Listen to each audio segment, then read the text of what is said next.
pala ako sa bahay ng grandparents ko.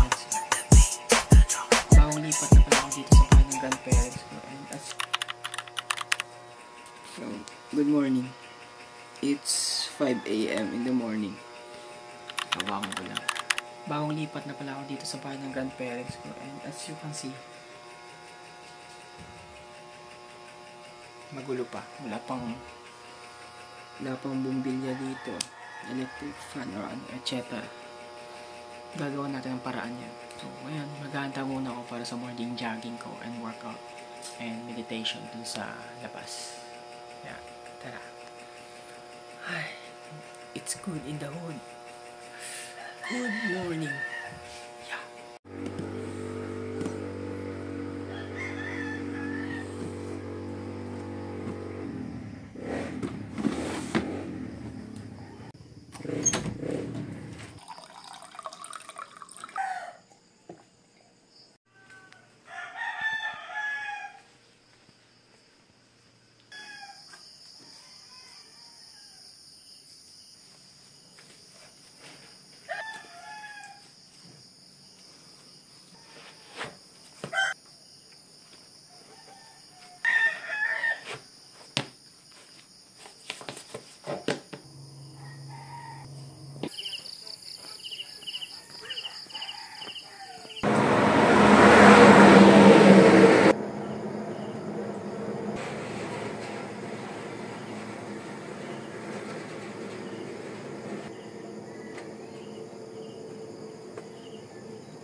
Tignan mo.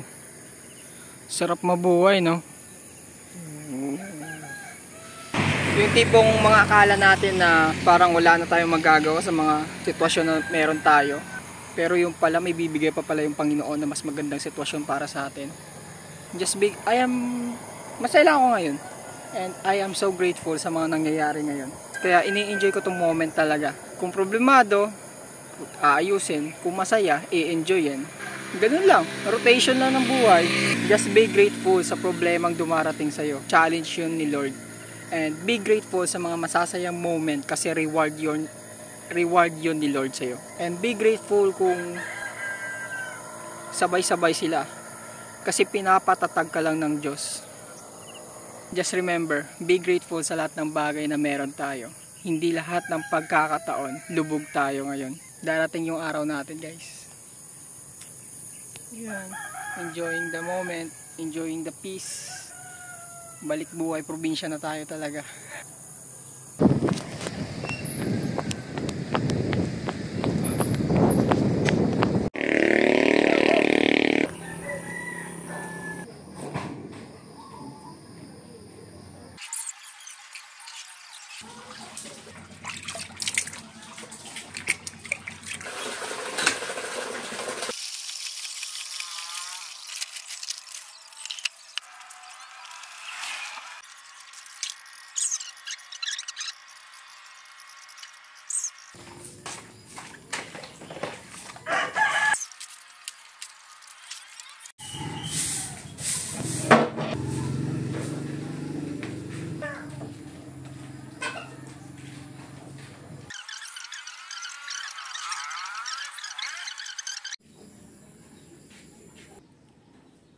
Ibang iba talaga lutong bahay.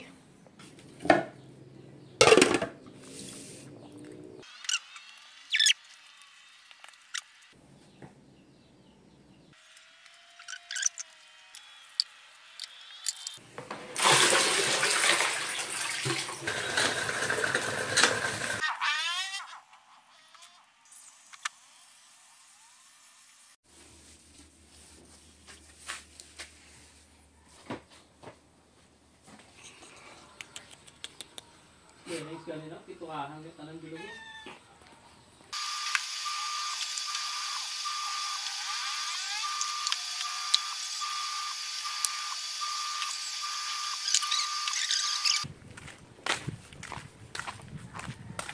So, marami tayong bibilhin.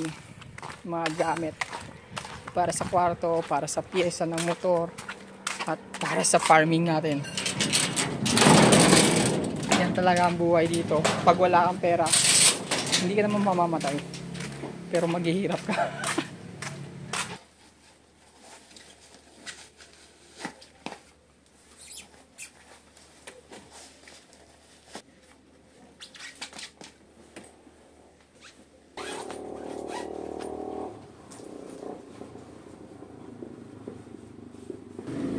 Update, nasa trabaho na ako. Siguro nasa 25 minutes yung biyahe ko. Hintay na lang ng oras. Habang pauwi ako, may dadaanan ako nawala ng gasolina. Ngayon tutulungan natin, hanapan natin na mayroong gasolina dito. Hanap tayo para makatulong tayo sa kanya.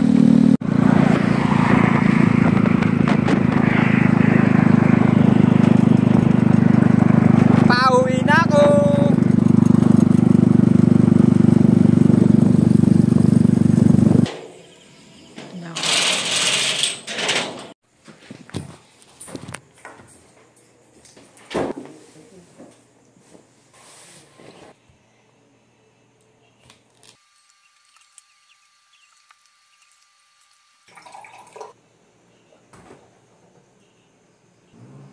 Nga pala yung area manager namin nung nag-ikot kami. Yan. Cutie. Ito.